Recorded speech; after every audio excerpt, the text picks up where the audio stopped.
Atenção! Começa agora uma teleaula de Física do ensino médio. Você vai assistir a teleaula de número 2. Bons estudos!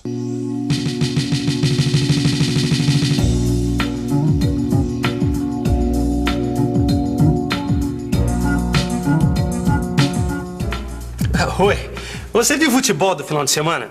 Tem torcedor reclamando da barreira até agora. Não, olha, foi um jogo disputado. Eu vi pela televisão e estava lendo aqui na revista, vou te contar. O placar continuava 0-0. Aí aos 45 minutos do segundo tempo, o juiz marca uma falta na entrada da área. Não, era meio gol. Ele conta os 10 passos regulamentares. E aí começa aquela confusão de sempre. Barreira, avanço, batedor da falta reclama, o juiz dá cartão amarelo, mas não adianta. Então o juiz autoriza a cobrança e a torcida fica na maior expectativa. E gol! Gol que nada, bola na barreira que avançou pelo menos 1 metro. Bom, coisas de futebol. Fazer as medidas mais ou menos já faz parte do jogo, mas nem sempre as coisas podem ser assim. Você, por exemplo, compraria um terreno medido como um juiz de futebol mede a distância de uma barreira? Eu não. Às vezes é necessário uma precisão maior nas medidas. Na física, para fazer um gol, ou melhor, para resolver um problema, é preciso medidas precisas. A nossa teleaula de hoje está começando agora. Hoje você vai ver a importância das grandezas, padrões e unidades para as medições. Vai aprender o que são grandezas fundamentais e grandezas derivadas. E vai ficar sabendo da utilidade do Sistema Internacional de Unidades.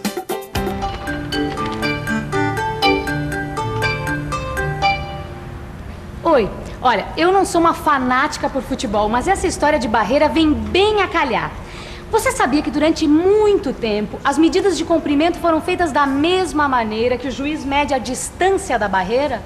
É verdade, as pessoas usavam partes do corpo como instrumento de medida.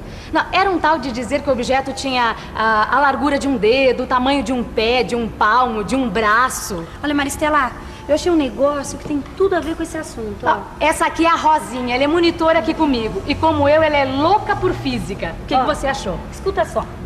A largura de um dedo, o tamanho de um palmo, pé ou braço, o comprimento de um passo foram utilizados como medidas de comprimento durante séculos por todos os povos da antiguidade. Na verdade, até hoje ainda é comum a gente ouvir dizer que uma mesa tem tantos palmos. Pois é, mas aqui está dizendo que à medida que o comércio entre os povos foi se desenvolvendo, surgiu a necessidade de criar padrões utilizados por todos. Mas não adianta nada criar padrões se você não tem como comparar um padrão com o outro. E para fazer comparações entre os padrões, é que criaram os instrumentos de medida.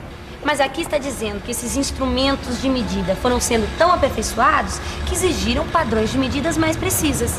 É verdade. E com essa história da necessidade de fazer medidas cada vez mais precisas, a física saiu lucrando. Porque você sabe, na física, quanto mais preciso, melhor. Mas a gente não pode esquecer que existe um montão de grandezas, padrões e unidades. E que a física não trabalha com todas essas grandezas, padrões e unidades. Verdade, a Rosinha tem toda a razão. A física procura trabalhar com o menor número possível de grandezas, padrões, unidades. É para simplificar suas tarefas, para facilitar a vida de quem trabalha com a física e precisa trocar informações a toda hora. Bom, mas vamos começar do começo. Esse negócio de medir as coisas tem um limite, não é? Afinal, nem tudo pode ser medido, não é mesmo? Por favor, cidadão, você poderia me dizer qual a quantidade de preguiça que você tá hoje? 80%. Muita. E qual a quantidade de amor que você tem pra dar? 100%. 100%. Tô cheia de amor pra dar, meu filho. O coração tá cheinho de amor pra dar, viu? Quer um pouco? E ainda, qual a quantidade de felicidade que você teve essa semana? 40%. Essa semana eu tive só desgosto, só tristeza, me roubaram a bicicleta, essa aqui já é outra. Várias felicidades. É claro que isso é uma brincadeira. A gente não pode medir a quantidade de preguiça de uma pessoa, o amor que ela tem para dar ou ainda a sua felicidade. Para os físicos, isso é impossível de se medir porque amor, preguiça e felicidade não são grandezas físicas.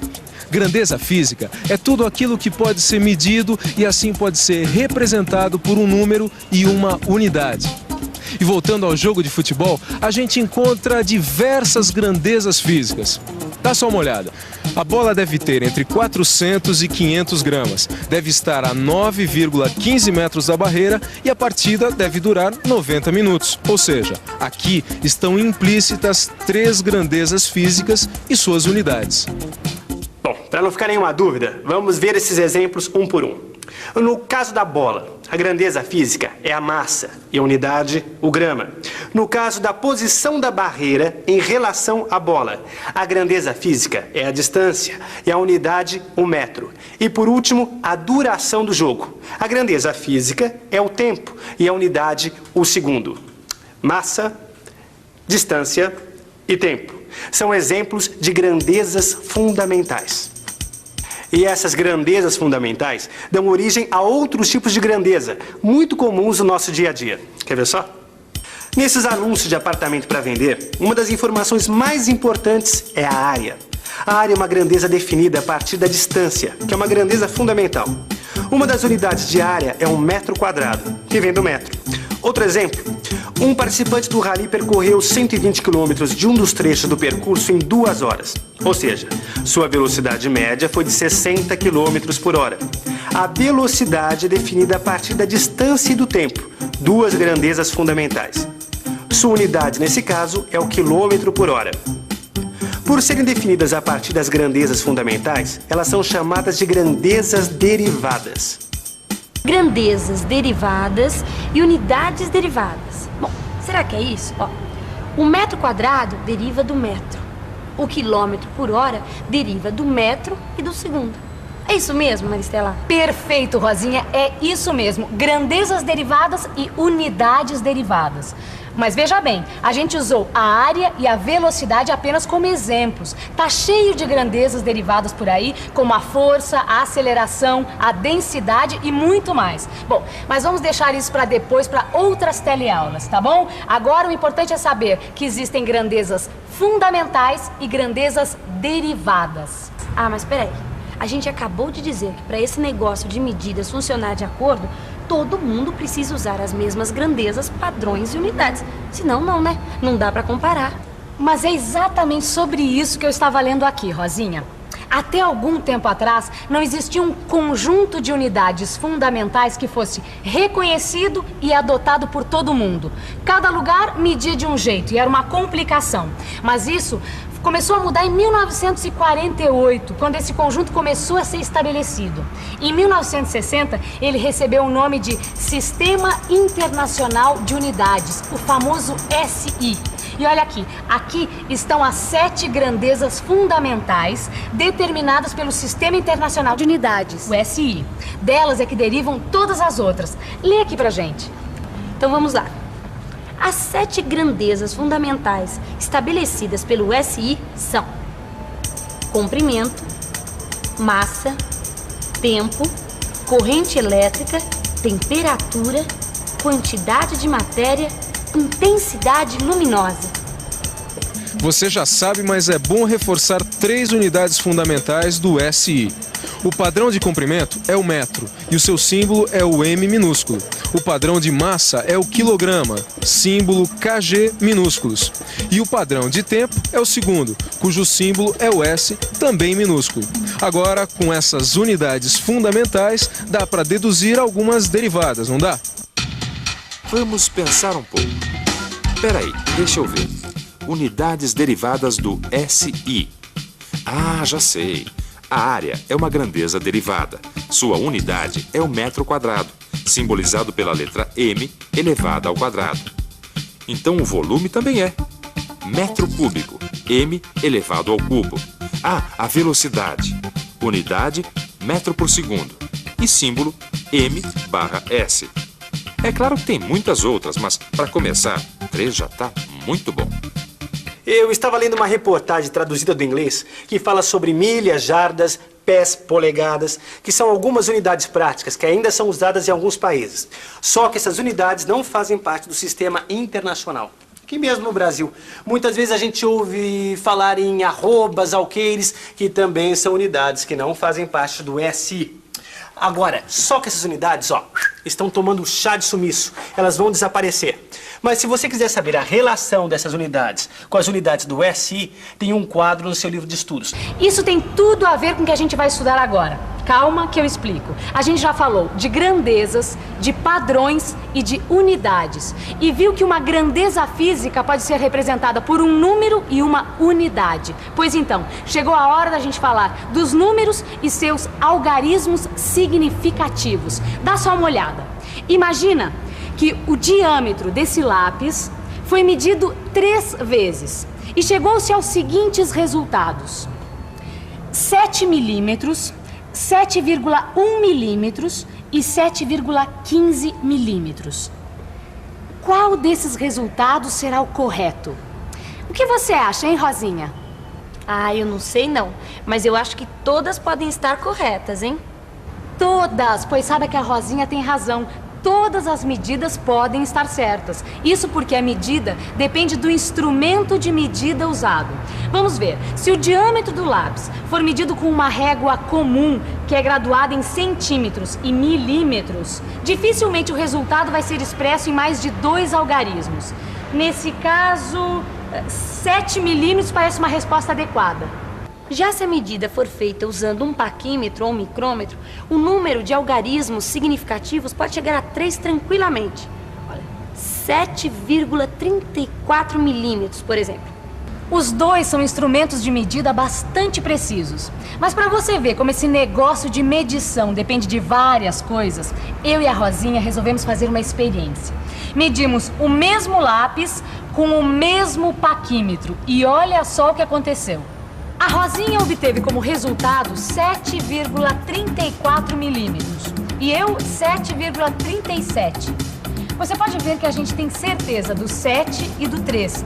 Já o terceiro algarismo é um algarismo duvidoso. Mas atenção, todos os algarismos obtidos numa medição são algarismos significativos, incluindo esse que é duvidoso. E para chegar a um acordo, eu e a Rosinha decidimos fazer uma média aritmética com os resultados. É só somar os 2 resultados e dividir por 2. Resultado: 7,355 milímetros.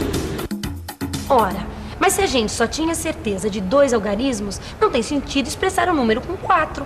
É por isso que nesse caso, Rosinha, nós devemos desprezar o último algarismo da média, o 5. Só que aqui nós temos uma regrinha. Quando o algarismo desprezado é maior ou igual a 5, nós devemos acrescentar 1 ao último algarismo. Assim, a nossa medida vai ficar igual a 7,36 milímetros.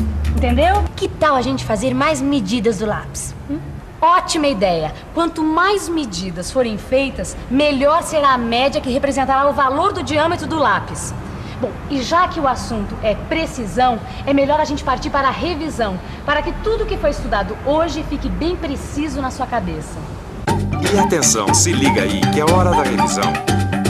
Na teleaula de hoje, você viu que existem situações em que as grandezas podem ser medidas com maior ou com menor precisão. Aprendeu que durante muito tempo, a medição foi feita usando como referência partes do corpo humano. Mas que com a evolução do comércio, surgiu a necessidade de criar padrões mais precisos e instrumentos de medidas capazes de compará-los. Você ficou sabendo o que são grandezas fundamentais, como a distância, a massa e o tempo. E também o que são grandezas derivadas, como a área e a velocidade. E por último, viu o que são os algarismos significativos e qual sua importância na medição. É muito fácil perceber que o nosso dia a dia está cheio de grandezas, unidades, padrões, instrumentos de medida. A vida moderna exige, mas é sempre bom lembrar que fomos nós, seres humanos, que criamos isso. E que toda medida é um esforço que a gente faz para compreender e interpretar a natureza. Assim, não existe uma medida perfeita, mas é claro que existem tipos de medição adequados para cada caso. Na Fórmula 1, por exemplo, o tempo precisa ser medido em milésimos de segundo. Já a gente não precisa de tanta precisão para saber que a nossa teleaula de hoje chegou ao fim. Agora é com você. Até a próxima e bons estudos, hein? Tchau. Tchau.